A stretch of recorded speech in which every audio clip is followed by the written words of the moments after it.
পৃথিবীর সব ঝড় যেখানে এসে থমকে দাঁড়ায় তার নাম বাবা। কোনো প্রকাশ নেই, অথচ এক অদ্ভুত নীরব শক্তিতে যিনি সন্তানকে আগলে রাখেন আজীবন, তিনি বাবা।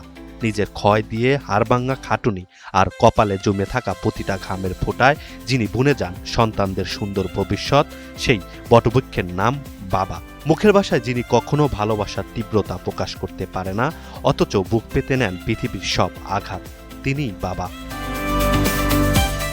ভালোবাসা, দায়িত্ববোধ আর চিরন্তন এই নির্ভরতার প্রতীক বাবাদের প্রতি সম্মান ও কৃতজ্ঞতা জানাতেই প্রতি বছর জুন মাসের এই বিশেষ দিনটি বিশ্বব্যাপী পালন করা হয় বিশ্ব বাবা দিবস হিসাবে।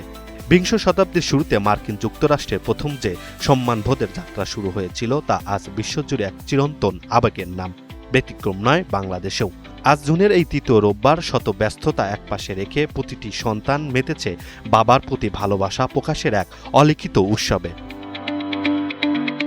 কিন্তু নিয়তির কি নিষ্ঠুর পরিহাস, যে বাবা নিজের যৌবন, স্বপ্ন আর সুখ বিসর্জন দিয়ে সন্তানকে মানুষের মতো মানুষ করলেন। জীবনের শেষ বিকেলে এসে অনেক বাবাই আজ বড্ড একাকী। আধুনিকতার যান্ত্রিকতায় কিংবা কর্মব্যস্ততায় অজুহাতে অনেকেই ভুলে যান সেই চিরচেনা বাবাকে। ডাস্টবিনে ফেলে আসা কিংবা বৃদ্ধাশ্রমের চার দেয়ালে বন্দী থাকা বাবার দীর্ঘশ্বাস যেন মনে করিয়ে দেয় আমাদের মানবিকতা আজ কোথায় দাঁড়িয়ে। আজকের দিনটি শুধু উদযাপনের নয়, আত্ম উপলব্ধিরও।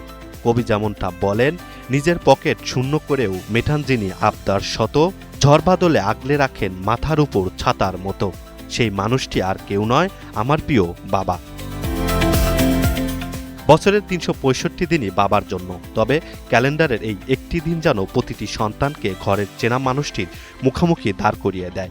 সব দ্বিধা, সব জড়তা ভুলে বাবার হাতটি শক্ত করে ধরে অন্তত একবার বুক ভরে বলা, বাবা তোমাকে বড্ড বেশি ভালোবাসি। ইমরান হুসাইন, এনটিভি অনলাইন।